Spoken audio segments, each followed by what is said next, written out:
مسجد کے شروع میں ابتدائے بیان میں مسجدوں کا خالی ہونا، یہ بھی آج کا ایک افسوسناک مرحلہ ہے کہ ہمارے لوگ مسلمان مومنین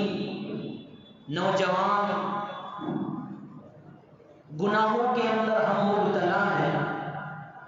اس کے باوجود ہمارے پاس اتنا بھی وقت نہیں ہے کہ ہم جمعے کی نماز کے لیے مکمل وقت دے جائیں۔ حالانکہ جمعے کی فضیلت کتنی ہے، احادیث میں بکثرت اس کو بیان کیا گیا، خود قرآن مقدس میں ارشاد فرمایا گیا، اللہ رب العزت نے فرمایا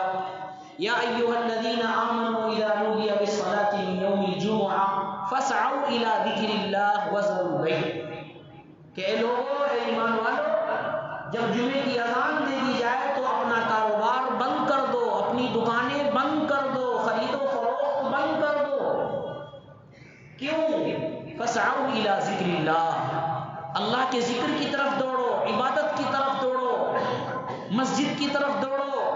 وذروا البیع، خرید و فروخت چھوڑ دو، دکانیں بند کر دو۔ معلوم یہ ہوا اس قرآن پاک کی آیت سے کہ جمعے کی اذان کے بعد جو آدمی کاروبار کر رہا ہے اور جو آدمی دکان کے اندر بیٹھا ہے، اس قرآن کی اس آیت سے معلوم ہوا کہ یقیناً وہ گناہ کر رہا ہے۔ یہ خود قرآن مقدس میں اللہ رب العزت ارشاد فرما رہے ہیں۔ معلوم یہ ہوا کہ جمعے کا دن اتنی فضیلت والا ہے کہ اللہ رب العزت یہ چاہتا ہے کہ اذان کے بعد سب کچھ بند ہو جائے، اذان کے بعد سارے بازار بند ہو جائے، تاکہ ایک اجتماعیت اور تاکہ ایک ہجوم مسلمانوں کا اجتماع مسجدوں کے اندر نظر آئے۔ یہ اللہ رب العزت ہم سے تقاضا کر رہا ہے، لیکن ہم لوگ اس کے باوجود اتنے غافل ہیں کہ جمعے کی نماز کے لیے ہمارے پاس مکمل وقت نہیں۔ اس مقدس دن کہ جس کے بارے میں احادیث میں یہاں تک کہا گیا یہ سید الایام ہے، تمام دنوں کا سردار ہے،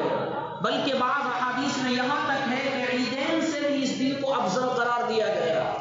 اور اتنا افضل ہے آپ سب نے سنا ہوگا کہ جب میدان محشر قائم ہو جائے گا،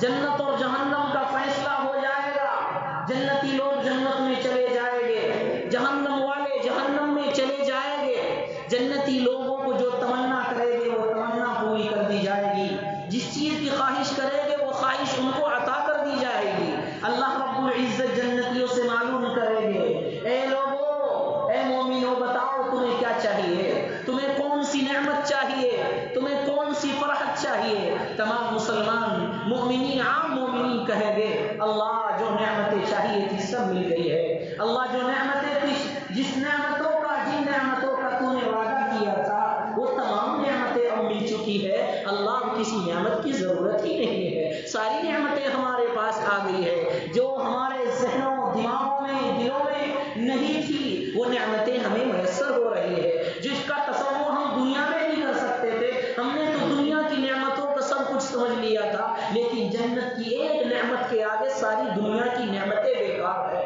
جنت کی ایک نعمت کے آگے ساری دنیا کی نعمتیں بالکل گویا کہ نہ ہونے کے برابر ہے، اللہ کچھ بچا نہیں۔ میرا اللہ فرماتا ہے اے مومنوں ابھی ایک نعمت اور ہے، یاد کرو وہ کون سی نعمت ہے۔ تمام مسلمان سوچیں گے ساری نعمتیں مل گئی، کون سی نعمت ہے؟ علماء کے پاس جائیں گے جنت کے اندر، اے علماء کی جماعت بتاؤ، اللہ معلوم کر رہے ہیں ایک نعمت ہے، ہمارے اعتبار سے، ہمارے علم کے اعتبار سے، ہمارے ذہنوں کے اعتبار سے ساری نعمتیں آ گئی، اے علماء کی جماعت آپ کا علم زیادہ ہے، آپ بتا دیجئے کون سی نعمت ہے؟ علماء فرمائیں گے اللہ کی ایک نعمت بچی ہے جنت کے اندر، وہ کیا ہے؟ وہ ہے اللہ کا دیدار ہونا،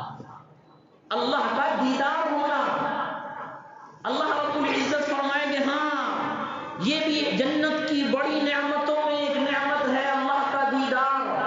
احادیث مبارکہ میں فرمایا گیا کہ اللہ نے اپنے دیدار کا ایک دن جنتیوں کے لیے مقرر کر دیا، اور وہ دن کون سا ہے؟ اس کو جنت کے اعتبار سے، قیامت کے اعتبار سے یوم مزید کہا گیا، اور دنیاوی اعتبار سے اس کو یوم جمعہ کہا گیا۔ یعنی گویا کہ